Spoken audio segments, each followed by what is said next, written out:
Parte 5. El escudo rojo. Justo antes de la fundación y el establecimiento de la NASA, hubo un importante acontecimiento histórico que contiene la clave para entender el motivo de sus mentiras, y la firma del Tratado de la ONU sobre la Antártida.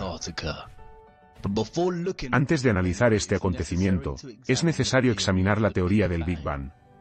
Y cualquier referencia histórica a dicho fenómeno antes de que la teoría fuera establecida en 1929, por Edwin Hubble, quien fue influenciado por el trabajo de Albert Einstein y Georges Lemay. Al rastrear las creencias y teorías sobre los orígenes del mundo que habitamos, a través de la historia, descubrí varios relatos creacionistas, principalmente de naturaleza similar a la visión abrahámica de la creación. También encontré varias obras de filósofos y científicos, como Aristóteles, Immanuel Kant, Johannes Kepler e Isaac Newton, que proponían una teoría de la naturaleza infinita del universo. Sin embargo, hay un texto que es anterior a todas estas ideas, la Cábala, una tradición de misticismo judío que se remonta al siglo XIII a.C., 1000 años antes de que viviera Aristóteles.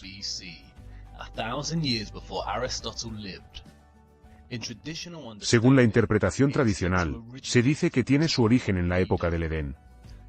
El relato de la Cábala sobre el origen de la Tierra y el universo es complejo.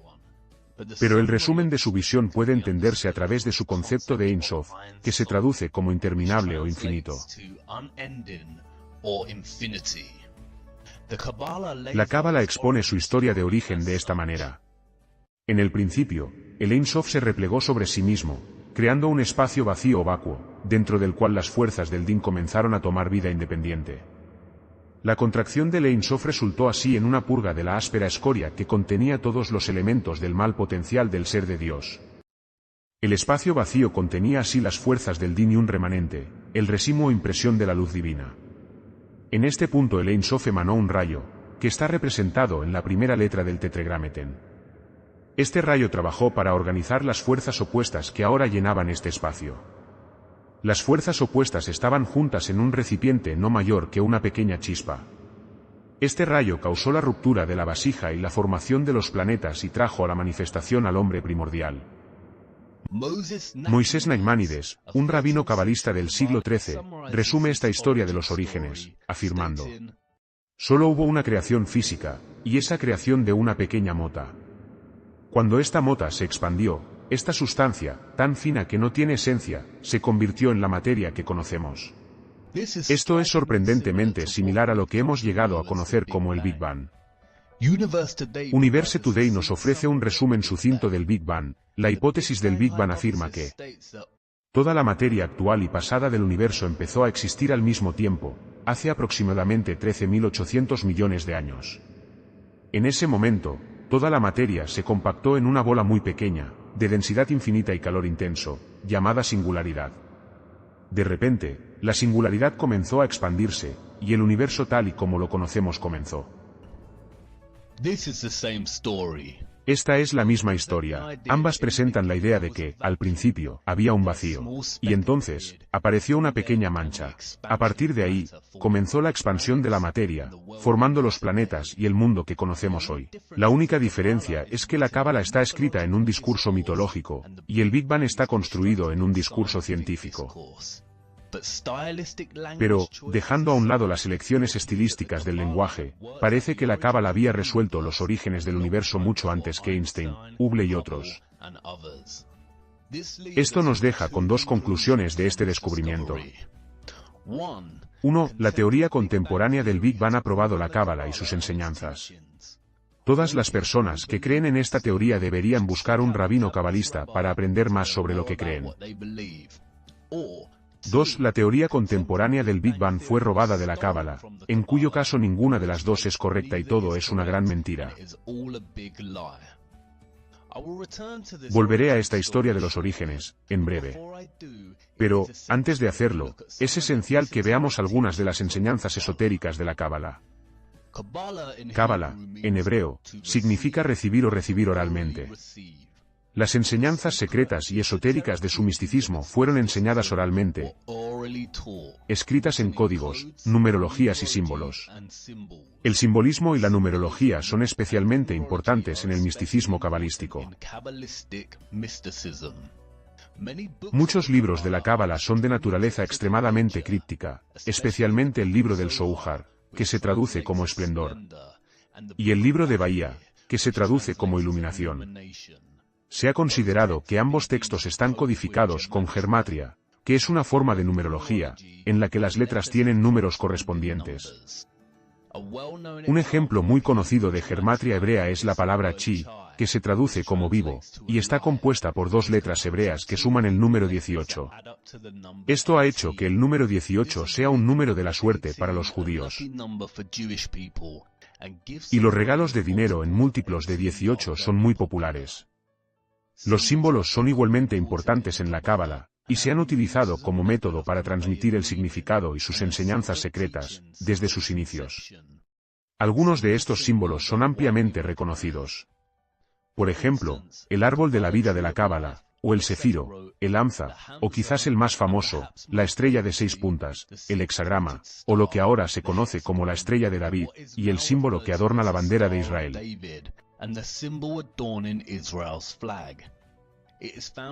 Se encuentra en los primeros textos de la Cábala, y su primera asociación judía se remonta al Códice de Leningrado de 1008. Es esta estrella de 6 puntas en la que me gustaría centrarme ahora. Porque, como ves, no siempre fue el símbolo de Israel. Tampoco es exclusivo del judaísmo. Para entender la historia oculta de este símbolo, debemos viajar primero al año 1760, cuando Mayer Amschel Bauer regresa a Frankfurt para hacerse cargo de los negocios de su difunto padre en materia de préstamos de dinero. Antes de su muerte, y en ausencia de su hijo, el padre de Mayer había montado un escudo de armas en la fachada de la entrada de la casa de contadores, para hacer honor a su nombre. El signo presenta un hexagrama sobre un escudo rojo. Fue por este signo que Bauer cambió su apellido.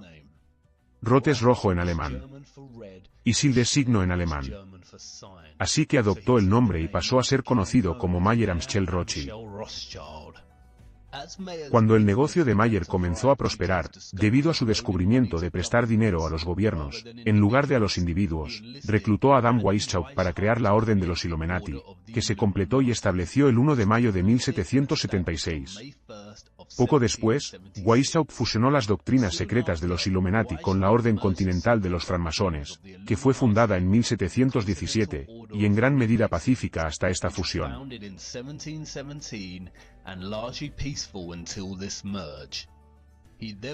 Luego pasó a establecer las famosas logias masónicas del Gran Oriente para que fueran la sede de los Illuminati.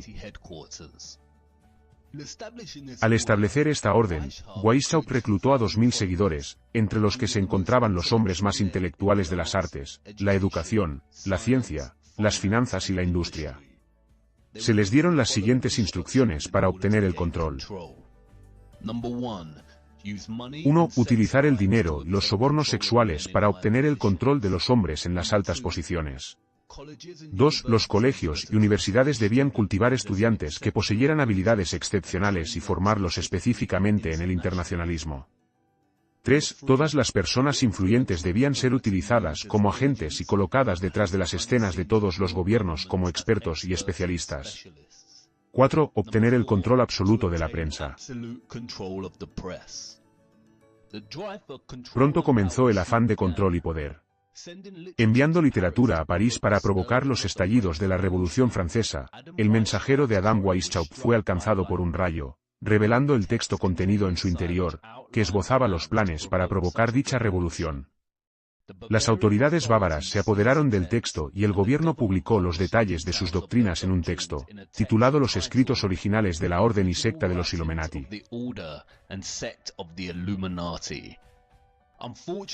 Desgraciadamente, Europa no hizo caso a su advertencia y se produjo la Revolución Francesa, que hizo ganar mucho dinero a los Rothschild, debido a las leyes que limitaban los impuestos de la Iglesia romana.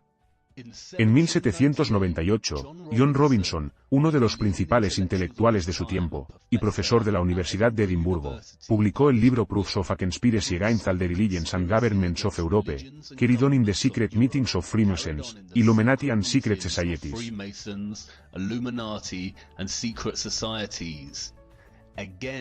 De nuevo, nadie hizo caso a la advertencia de Robinson. En 1812, Mayer Rothschild murió, y estableció leyes específicas para la casa de Rothschild, que son: 1. Solo los hombres entraran en el negocio. 2. Casarse entre sí para conservar la fortuna. 3. El hijo mayor del hijo mayor se convertirá en el jefe de la familia. Tras su muerte, los hijos de Mayer abandonaron Frankfurt y establecieron bancos en las principales ciudades europeas. Nathan Rothschild se trasladó a Londres a los 21 años, donde estableció una casa bancaria. Durante las guerras napoleónicas, los 5 hermanos Rothschild trabajaron para proporcionar oro tanto al ejército de Wellington, a través de Nathan en Inglaterra, como al de Napoleón, a través de Jacob en Francia, estableciendo así una fórmula que mantendrían hasta nuestros días. Exactamente esto: financiar a ambos bandos de cada guerra y enriquecerse en el proceso y después. La guerra napoleónica obligó a Gran Bretaña, y a muchos otros países de Europa, a pedir prestadas enormes sumas de dinero al Banco Rothschild, con tasas de interés que nunca serían capaces de pagar. Además, manipularon el mercado de valores. Durante la guerra, los especuladores observaban el valor de los bonos de guerra británicos de Nathan Rothschild, en un intento de adivinar quién ganaría la guerra.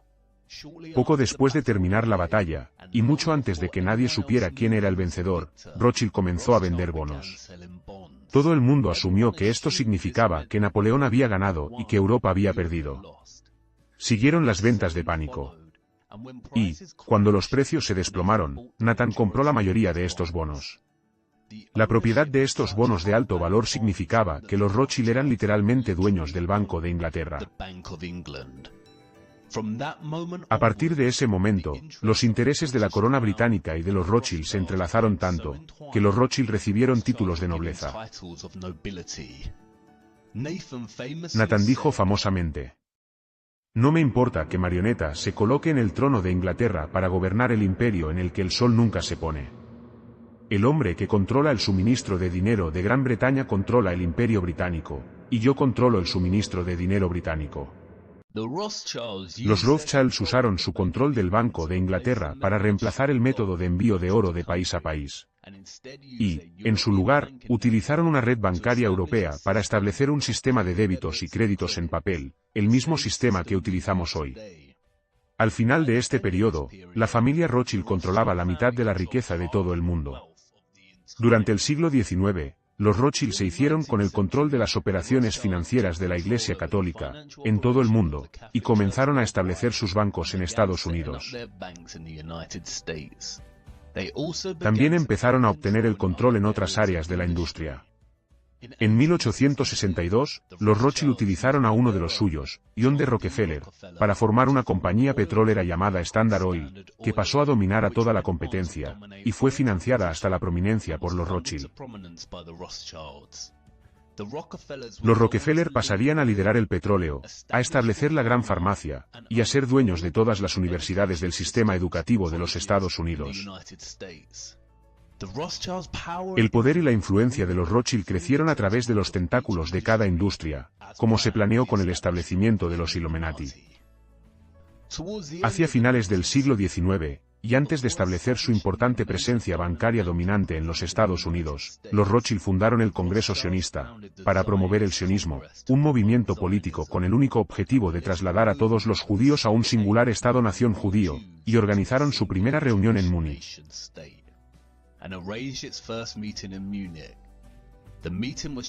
La reunión fue presidida por Theodore Herzl, quien posteriormente declaró en su diario: "Es esencial que los sufrimientos de los judíos se agraven. Esto ayudará a la realización de nuestros planes. Tengo una idea excelente. Induciré a los antisemitas a liquidar la riqueza judía. Los antisemitas nos ayudarán de este modo, ya que reforzarán la persecución y la opresión de los judíos. Los antisemitas serán nuestros mejores amigos". El hijo menor de Jacob Rothschild también visitó Palestina durante este tiempo y suministró fondos para establecer las primeras colonias judías allí. El plan de los Rothschild para establecer Israel y su propio país de propiedad de los Rothschild estaba en marcha. Pero, no sería hasta muchos años más tarde que ese plan se hizo realidad. Note el hexagrama en las banderas en el Congreso sionista. En 1910, los planes estaban en marcha en los Estados Unidos para establecer el Banco de Propiedad Central de los Rothschild, la Reserva Federal. Los planes para un Banco Central de los Estados Unidos se encontraron con una fuerte oposición de algunas de las figuras más ricas de la época. Los tres opositores más importantes y poderosos eran Benjamin Guggenheim, Isidor Straus, jefe de los grandes almacenes Macy's, y John Jacob Astor, uno de los hombres más ricos del mundo y buen amigo del genial inventor Nikola Tesla. Su riqueza total en aquella época era de $500 millones.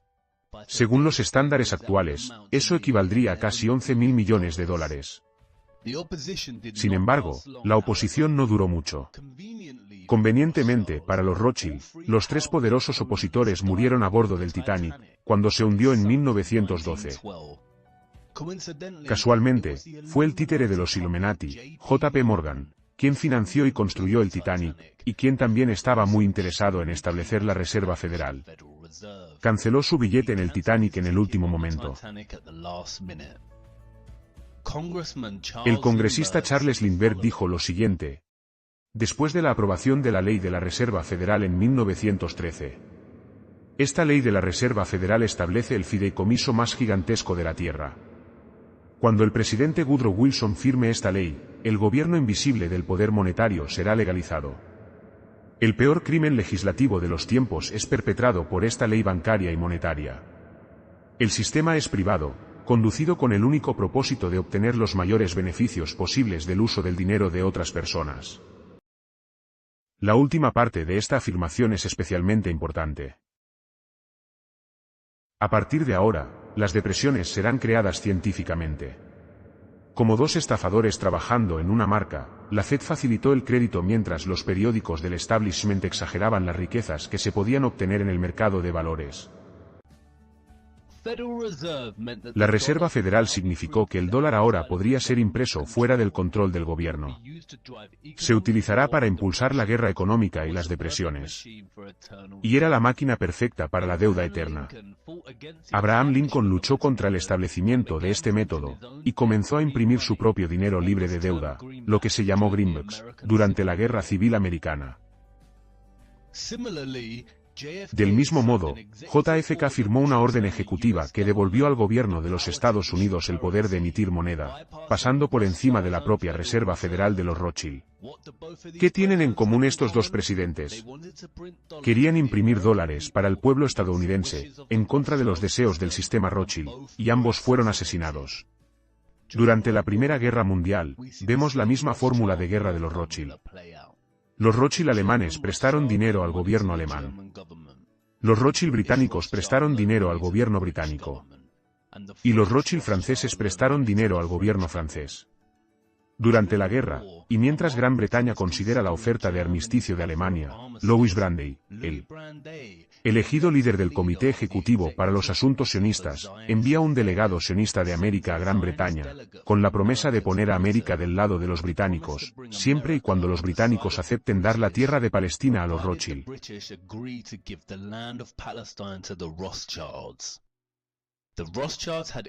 Los Rothschilds tenían interés en el lejano oriente. Y tener su propio estado gobernado significaba que podían ser dueños de su propio ejército, que podían usar sobre cualquier agresor que se interpusiera en el camino de esos intereses. En vista de esto, el secretario de Relaciones Exteriores británico Arthur James Balfour redactó una carta, que se conoció como la Declaración Balfour, nada menos que al querido Lord Rothschild. En ella se afirma que el gobierno británico haría todo lo posible para ayudar a establecer Palestina, un hogar nacional para el pueblo judío. En 1919, se celebró la Conferencia de Paz de París para discutir las reparaciones que los alemanes debían pagar a los vencedores de la guerra. El anfitrión de la conferencia fue el barón Edmond de Rothschild. Una delegación de 117 sionistas, encabezada por Bernard Berek, planteó el tema de Palestina. Los alemanes se sintieron traicionados, ya que la nación siempre tuvo buenas relaciones con los judíos. Los Rothschild también aprovecharon la conferencia para lanzar la idea de crear un gobierno mundial, llamado Liga de las Naciones. Bernard Berek pasó a fundar el Consejo de Relaciones Exteriores, en Estados Unidos. El primer objetivo del Consejo de Relaciones Exteriores era obtener el control de la prensa. Esta tarea fue encomendada nada menos que a John D. Rockefeller, quien creó muchas revistas nacionales, como Life y Time Magazine. Con la presencia del poder de los Rothschild ahora firmemente establecida en los Estados Unidos, pronto comenzaron los preparativos para la Segunda Guerra Mundial.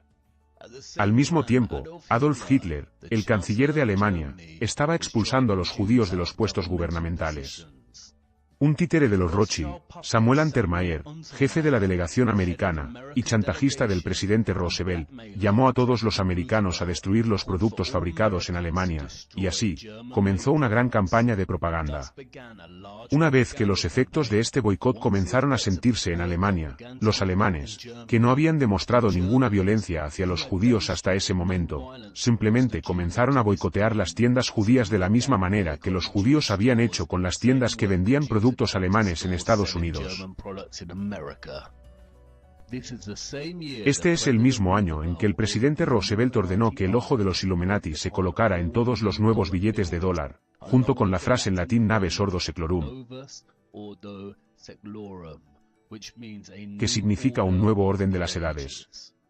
Un año después, se reformaron las leyes del secreto bancario suizo, y se convirtió en un delito con pena de cárcel para cualquier empleado bancario que violara el secreto bancario. Todo esto es en preparación para cubrir el rastro de los Rothschild, ya que ellos financian ambos lados de la guerra. Verás, la compañía estadounidense IG Farben, controlada por los Rothschild, seguirá armando a Alemania en la guerra. Y producir el Zyklon B, el gas letal utilizado en los campos de concentración.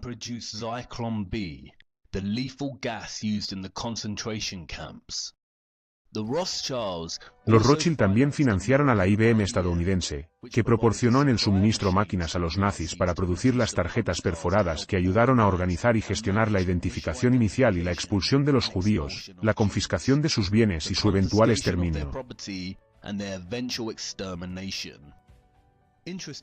Curiosamente, durante esta época, a Prescott Bush, el padre del presidente George Herbert Walker Bush, se le confiscó su empresa, en virtud de la ley de comercio con el enemigo. Estaba financiando a Hitler desde Estados Unidos, mientras los soldados americanos luchaban contra los alemanes. La conexión de los Rothschild con Hitler puede estar más subestimada de lo que se cree inicialmente. Como afirma Hans-Jürgen Kohler en su libro Inside de Gestapo, la abuela de Adolf Hitler, María, era una sirvienta en la mansión de los Rothschild. La guerra estaba muy coreografiada y solo tenía en mente los intereses de los Rothschild. Como el sionista Isaac Greenbaum, en un discurso ante el Consejo Ejecutivo sionista, lo expresó de forma tan sucinta: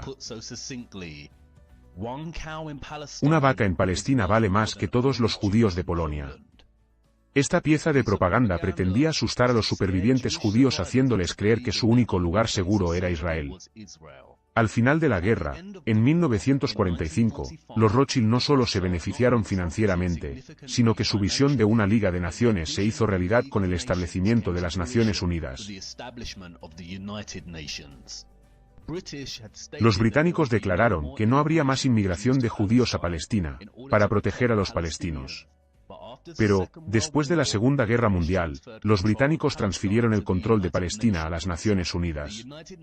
Las Naciones Unidas dividieron Palestina en dos estados, uno sionista y otro árabe, y Jerusalén quedaría como zona internacional a compartir por todas las confesiones religiosas. En los años siguientes, los israelíes lanzan una serie de ataques militares contra los palestinos árabes, provocando un éxodo masivo. Se crea la agencia de inteligencia secreta israelí, el Mossad. Su lema es: por medio del engaño harás la guerra.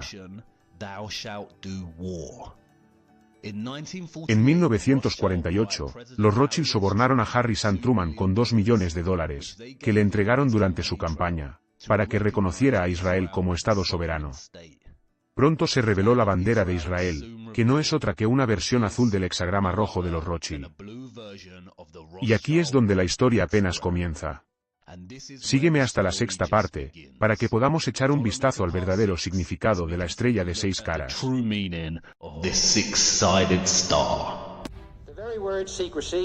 La propia palabra, secreto, es repugnante en una sociedad libre y abierta. Y nosotros, como pueblo, nos oponemos inherente e históricamente a las sociedades secretas, a los juramentos secretos y a los procedimientos secretos. Decidimos, hace mucho tiempo, que los peligros de la ocultación excesiva e injustificada de hechos pertinentes superan con creces los peligros que se citan para justificarla. Hoy, no se ha declarado ninguna guerra. Y, por muy feroz que sea la lucha, es posible que nunca se declare de la manera tradicional. Nuestra forma de vida está siendo atacada. Los que se hacen nuestros enemigos están avanzando en todo el mundo. La supervivencia de nuestros amigos está en peligro. Y sin embargo, no se ha declarado la guerra, no se han cruzado las fronteras con tropas en marcha, no se han disparado misiles. Si la prensa está esperando una declaración de guerra, antes de imponer la autodisciplina de las condiciones de combate, entonces solo puedo decir que ninguna guerra ha supuesto una mayor amenaza para nuestra seguridad. Si está esperando una constatación de peligro claro y presente, entonces solo puedo decir que el peligro nunca ha sido más claro, y su presencia nunca ha sido más inminente. Requiere un cambio de perspectiva, un cambio de táctica, un cambio de misión, por parte del gobierno, por parte del pueblo, por parte de cada empresario o líder sindical, y por parte de cada periódico. Porque nos enfrentamos en todo el mundo a una conspiración monolítica y despiadada que se basa principalmente en medios codiciosos para expandir su miedo a la influencia, en la infiltración en lugar de la invasión, en la subversión en lugar de las elecciones, en la intimidación en lugar de la libre elección, en las guerrillas de noche en lugar de los ejércitos de día.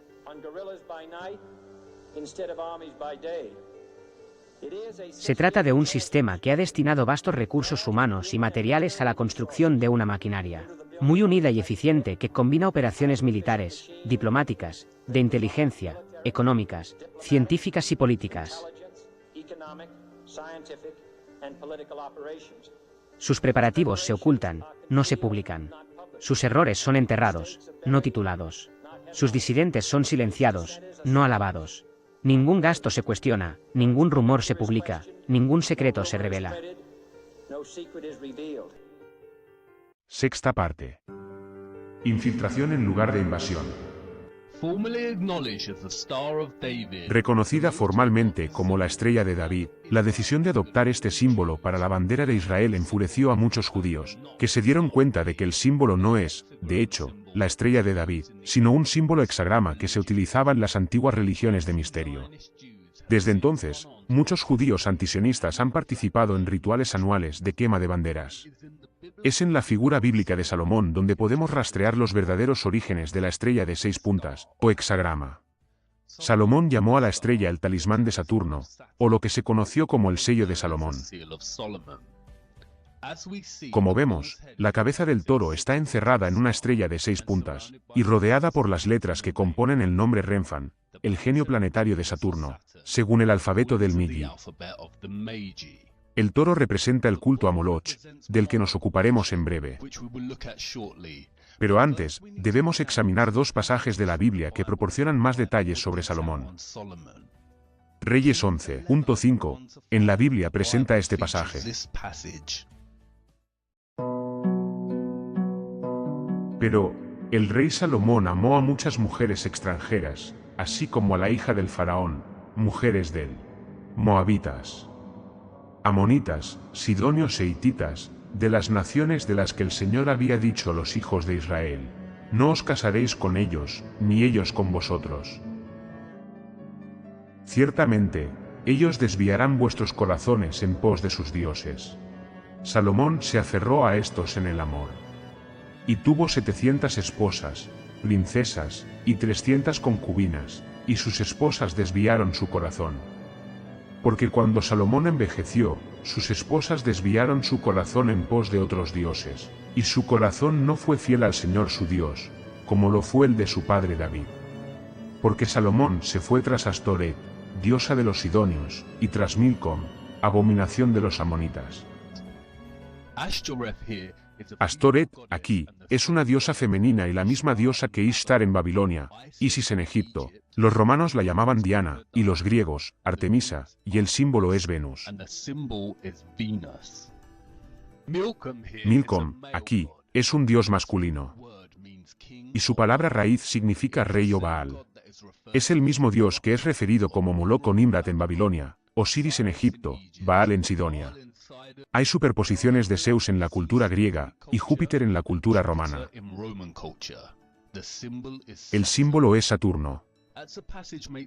Como aclara el pasaje, Salomón se enamoró de las mujeres de Egipto y comenzó a adorar a estos falsos dioses. Otros dos pasajes de la Biblia hacen referencia directa a un símbolo de la estrella, o el sello de Salomón, o el talismán de Saturno. Pero, vosotros habéis llevado el tabernáculo de vuestro Moloch y Chium vuestras imágenes, la estrella de vuestro Dios, que os habéis hecho. En otro pasaje, justo antes de ser apedreado hasta la muerte por los judíos, Esteban acusó a los líderes judíos. Y tomasteis la tienda de Moloch, y la estrella de vuestro Dios Renfán, las figuras que hicisteis para adorarlas. Como ves, la estrella en la Biblia está directamente correlacionada con el dios Moloch y Renfán. Renfán es otra palabra para Saturno. Si estudias la geometría de la estrella, te das cuenta de que tiene 6 puntas, forma 6 triángulos equiláteros y su interior forma un hexágono de 6 lados. Las 6 puntas, los 6 triángulos y los 6 lados del hexágono equivalen a 66, el número específico que la Biblia designó como la marca de la bestia, o el número de Lucifer. ¿Cómo dice el Apocalipsis? Aquí está la sabiduría. El que tenga entendimiento cuente el número de la bestia, porque es el número de un hombre, y su número es 666. La Biblia de los Reyes vincula específicamente a Salomón con este número. El peso del oro que llegó a Salomón en un año fue de 666 talentos de oro. La Biblia dice específicamente que fue Salomón quien usó la estrella, y no David. De hecho, no hay evidencia de que David haya sido asociado con una estrella. Hemos visto cómo la masonería había sido infiltrada y superada por la agenda de los Rothschild Illuminati. Esto es lo que Albert Pike, un francmasón en el siglo XIX, dijo sobre la sociedad secreta. La masonería es una búsqueda de la luz. Esa búsqueda nos lleva directamente, como ves, a la Cábala. La Cábala es la clave de las ciencias ocultas. La verdadera filosofía, conocida y practicada por Salomón, es la base sobre la que se fundamenta la masonería. No es solo el propio Albert Pike quien revela los vínculos entre la masonería, Salomón y la Cábala. El simbolismo de la masonería y de los Illuminati se solapa con los temas recurrentes de Saturno y la numerología del 666. Verás, a lo que Pike se refiere realmente, aquí, es a las prácticas ocultas de Salomón que se remontan al antiguo Egipto y Babilonia, y que adoran secretamente al dios de Saturno, o también conocido como Moloch o Baal o Nimrod.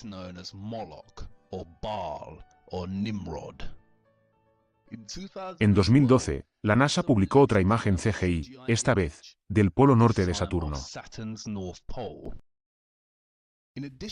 Además de parecer muy falsa y absurda, la imagen presenta al mundo lo que se denomina el hexágono de Saturno. Como se puede ver, al conectar las líneas dentro de un hexágono de 6 lados, produce otras formas. Primero, la de un cubo al unir 3 líneas, y luego la de una estrella de 6 puntas, o hexagrama, al unir 6 líneas. Estudiando la palabra raíz de la Cábala, pronto me di cuenta de que Kaaba, en árabe, significa cubo y Alá significa Dios. Por lo tanto, la traducción literal de la Cábala, en árabe, significa Dios cubo. Y entonces, caí en la cuenta, había visto el cubo antes. De hecho, lo había visto en todas partes. Aquí está el cubo o Kabe en la Meca, que forma parte del culto musulmán. Como se puede ver, los que adoran el cubo forman círculos a su alrededor, como los anillos de Saturno. Aquí están los judíos ortodoxos en su oración matutina, usando el tefilín, o el cubo negro con pergaminos en su interior, pegado a la frente. Aquí está el Papa, con el sello de Salomón de 6 puntas en su sombrero. Curiosamente, si se toma la forma 2D del crucifijo y se empieza a doblar en forma 3D, se obtiene un cubo. En el hinduismo, el hexagrama es más conocido como Shatkon. Es la unión de Shiva, que representa lo masculino, y Shakti, que representa lo femenino. Los hindúes también se refieren a Shiva como Kevale Ishwara, el señor de la Cábala. ¿Y sabías que hay enormes monumentos al cubo negro en todo el mundo? Aquí está el memorial del 911 desde arriba, un cubo negro invertido dentro de otro cubo negro invertido. Además, el simbolismo de Saturno no es solo específico de las religiones y los monumentos. Incluso la vida cotidiana de un supuesto ateo está llena de simbolismo de Saturno. Y esto no se limita al propio cubo o a la estrella. Los anillos de Saturno pueblan nuestro mundo cotidiano. Todos vivimos con el símbolo de Saturno sin darnos cuenta. El símbolo de Saturno es indisociable del número 6. Saturno es el sexto planeta desde el Sol en el modelo heliocéntrico. Además, el día de Saturno, o lo que ahora llamamos sábado, es el sexto día. Si se observa más de cerca la escuadra y el compás francmasones, se trata efectivamente de un hexagrama roto de 6 estrellas. Al unir las letras que deletrean masón en el billete de $1, se obtiene un hexagrama de 6 puntas con el ojo de la providencia, o el ojo de Horus, específicamente destacado. Horus, de nuevo, dioses egipcios. Saturno también se ha vuelto inextricable con Satanás, o Lucifer. ¿Cómo escribe Manly P. Hall? Saturno también ha sido asociado con Satanás y esto, por numerosas razones. En primer lugar, muchos autores sostienen que la palabra Satanás se deriva de la palabra Saturno. Segundo, Saturno está asociado con el color negro, así como con Satanás. En tercer lugar, los antiguos consideraban a Saturno como el planeta más alejado del Sol, estando este último asociado al principio del bien. Saturno es, en consecuencia, el cuerpo celeste menos expuesto a la luz divina del Sol, y por lo tanto, está asociado a la frialdad del principio del mal. Por último, el gran dios Pan, la deidad con cuernos, representaba a Saturno en el paganismo antiguo. Esta criatura mitad hombre mitad cabra se considera el ancestro de nuestras representaciones modernas de Satanás. Pan era una criatura compuesta, la parte superior, a excepción de sus cuernos, era humana y la parte inferior tenía forma de cabra. Los tubos de Pan significan la armonía natural de las esferas y el propio Dios es un símbolo de Saturno porque este planeta está entronizado en Capricornio, cuyo emblema es una cabra. El Pan pagano también tiene otras apariencias, como Baphomet, el medio cabra medio humano, que tiene asociaciones con Satanás y Moloch. Al igual que Saturno, el simbolismo de la masonería Illuminati prevalece en toda nuestra sociedad en forma de logotipos corporativos. Y, como dijo Albert Pike, la masonería es el seguimiento de la filosofía de Salomón. También es inextricable del simbolismo del satanismo. Aquí están algunos de los logotipos corporativos más reconocidos que encontramos en nuestra sociedad hoy en día. El cambio de marca de los antiguos símbolos masónicos y el énfasis en el 666. El 666, o la marca de la bestia, se repite en todo el simbolismo corporativo. Por ejemplo, la World Wide Web, o WWW, en la gematria judía, es 666. También se utiliza para el logotipo de las bebidas energéticas Monster. También es un motivo recurrente, junto con el único ojo de la providencia. Muchas celebridades y políticos han sido fotografiados, haciendo el signo de la mano 666 alrededor de los ojos. El signo forma un 6, y los 3 dedos indican 6, o, en otras palabras, 666. Zacarías 11:17 menciona el ojo en referencia específica al alejamiento de Dios y a la adoración de Satanás. Ay del pastor de ídolos que abandone el rebaño. La espada estará sobre su brazo y sobre su ojo derecho, su brazo se secará limpiamente, y su ojo derecho se oscurecerá por completo. Como vemos de nuevo, muchas celebridades y personajes famosos se cubren un ojo, gesto que rinde homenaje al ojo de Horus, al ojo de la providencia y al ojo derecho oscurecido de Satanás. También vemos a muchos hacer el signo de la mano del cuerno de Canuto, representante de Satanás.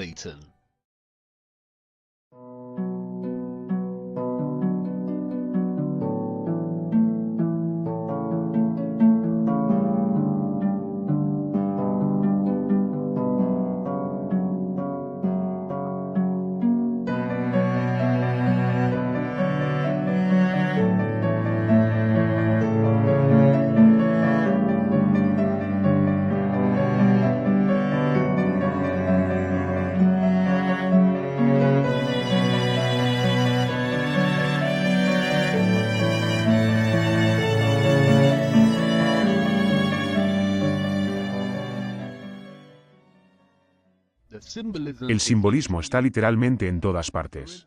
Por ejemplo, ¿por qué el vestíbulo del Vaticano parece una serpiente? ¿Qué son las figuras oscuras, parecidas a serpientes, detrás del trono? ¿Y por qué el telescopio del Vaticano se llamaba inicialmente Lucifer?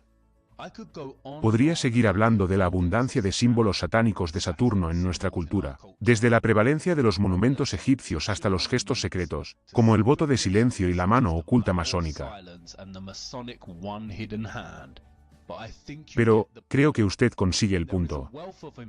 Y hay una gran cantidad de información por ahí si quieres seguir tu propia investigación. Este vídeo se supone que es solo una visión general muy básica de este tipo de simbolismo. Se vuelve confuso porque el mismo símbolo de Saturno, o Satanás, sigue apareciendo en diferentes épocas y culturas bajo diferentes formas. Al igual que Bauer cambió su nombre por el de Rothschild. El culto a Saturno ha sufrido tantas iteraciones y cambios diferentes que resulta difícil de seguir. Creo que esto es deliberadamente así. Y este es el punto, lo que los Rothschild logran con su banca centralizada y el establecimiento de la cábala Illuminati de líderes, controlados en cada industria, como los combustibles fósiles, la salud y la educación. Es una forma de infiltración altamente disfrazada y magistralmente ejecutada. Ellos han controlado nuestro acceso al conocimiento, desde el principio.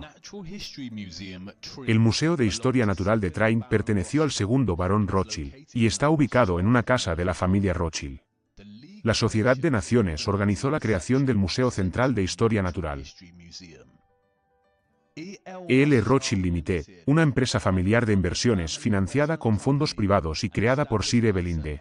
Rothschild y Lynn Forrester de Rothschild, supervisa una variedad de inversiones globales de Rothschild.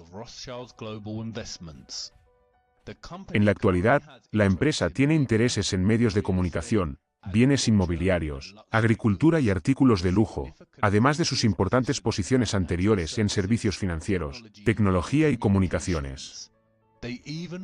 Incluso poseen el 70% de Weather Central y todas sus comunicaciones.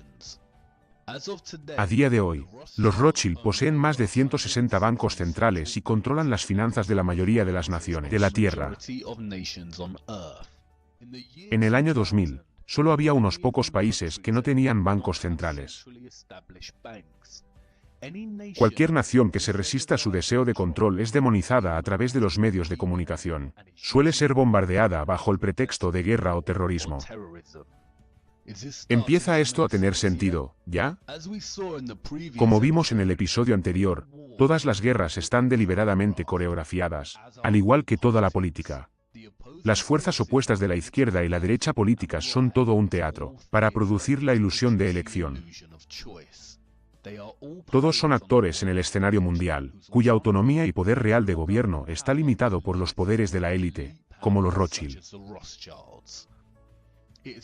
Es lo mismo con las corporaciones, los productos y los medios de comunicación, la ilusión de elección cuando, de hecho, todos ellos son propiedad de las mismas empresas de la parte superior de la pirámide que están en los bolsillos de la élite Rothschild. Pueden descubrirlo ustedes mismos con solo seguir el dinero. El objetivo principal de la Cábala Illuminati es establecer, naves sordo seclorum, como se indica en el billete de $1. ¿Qué significa un nuevo orden de las edades, o un nuevo orden mundial? La agenda de este orden es establecer un gobierno globalista, de un solo mundo, con un ejército mundial, banca centralizada, salud, educación y religión. Aquí podemos ver al expresidente israelí, Simón Peres, un títere de Rothschild, reuniéndose con el Papa para discutir la unión de todas las religiones bajo una sola religión mundial. Y puedo apostar que la única religión mundial llevará el símbolo de Saturno. Una vez más, no voy a entrar en mucha profundidad sobre el globalismo y la agenda del nuevo orden mundial. Hay una gran cantidad de material en Internet si estás interesado. Los Rothschild y los Rockefeller son solo dos de las muchas familias de la élite gobernante que dirigen y gobiernan nuestro mundo. Hacer justicia a la complejidad de esto requeriría su propia serie de vídeos.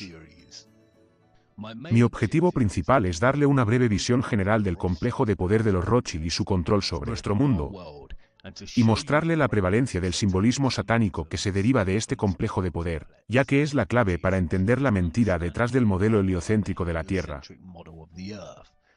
¿Y por qué ocultarían deliberadamente que nuestra Tierra es un plano como un disco?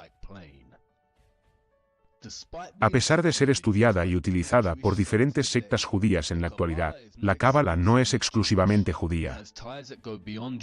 Tiene vínculos que van más allá del judaísmo. El misticismo judío se originó con los israelitas apóstatas y el antiguo Egipto y Canaán, durante el tiempo de las religiones de la serpiente de los amonitas, los cananeos y los egipcios, todos los cuales se remontan a Babilonia. Y, como he mostrado, esto es evidente en el simbolismo. ¿Significa esto que los judíos ortodoxos de la Cábala adoran secretamente a Saturno o a Satanás? No. Lo que los Rothschild y sus títeres han logrado con éxito es una adoración mundial de Saturno o Satanás, en sus diversas formas a través del engaño y la infiltración, sin que el mundo lo sepa. No estoy sugiriendo que los judíos, en general, adoren a Satanás, especialmente en su estudio de la Cábala. Tampoco estoy sugiriendo que los musulmanes en su oración a la Kaaba, o los católicos que visitan el Vaticano, sean satanistas. Estoy mostrando que, sin saberlo realmente, todos estamos, de alguna manera, dando nuestra energía y adoración a este linaje satánico sin darnos cuenta.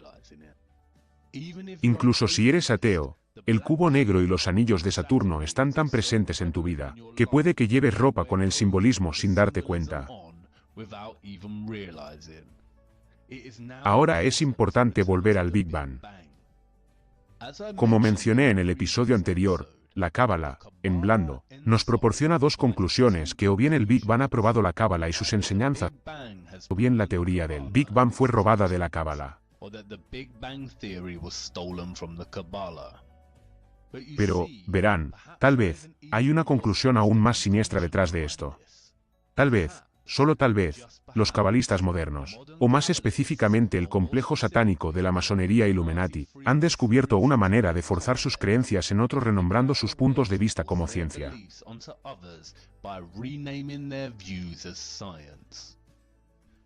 Tal vez el ateísmo no sea en absoluto ateísmo, sino una forma engañosa de adoración a Saturno, que anima a la gente a abandonar la idea de Dios y la creación, y a adoptar el azar, el nihilismo o la idea de la nada. Y se consigue nada menos que mediante el control institucional generalizado y la infiltración de las ciencias a través de los Rothschild, los Rockefeller y otros títeres. Y, cuando se encuentra alguna oposición, se avergüenza de la llamada comunidad científica. En pocas palabras, el ateísmo legitimó la coincidencia. ¿Qué pasa con todas las figuras científicas centrales que apoyan el modelo heliocéntrico y la teoría del Big Bang?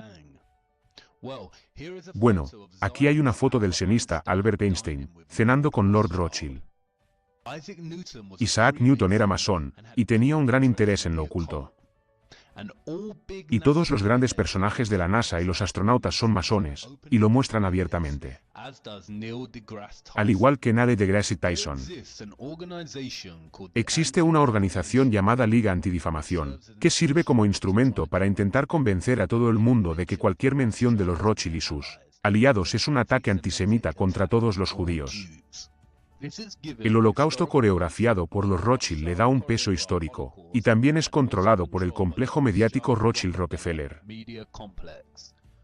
Todos los principales medios de comunicación pueden ser rastreados hasta su control, como David Rockefeller declaró en la conferencia de Bilderberg en 1991.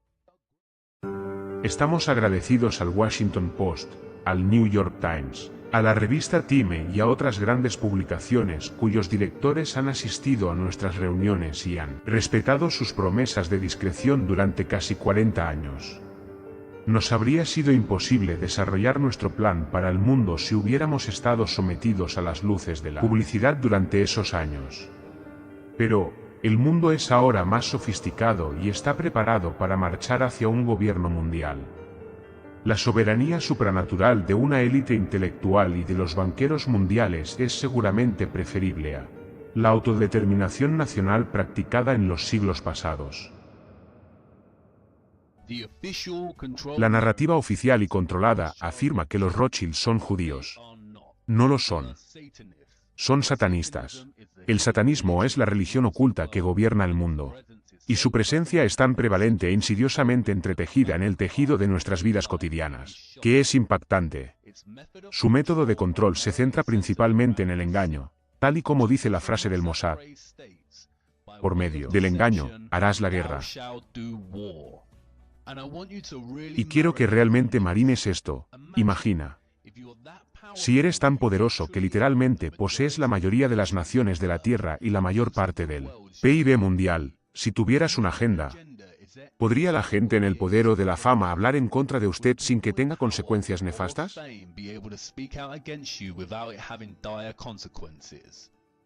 Considere realmente esa clase de riqueza y poder.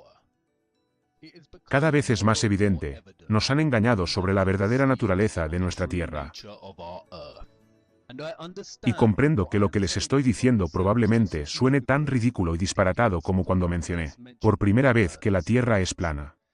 Y, lo sé, usted está a punto de apagar esto y escribirlo como una teoría de conspiración de basura.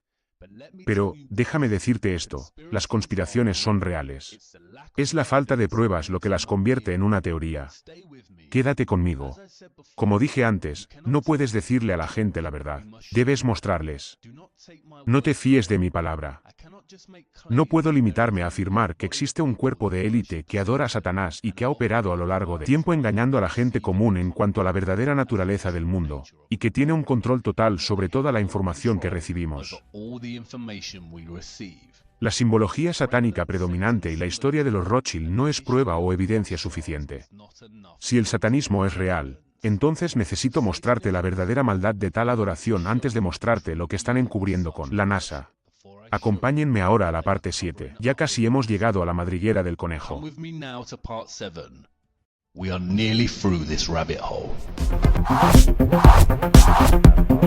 Crazy thoughts I like to leave behind. Oh yeah, it's gonna blow my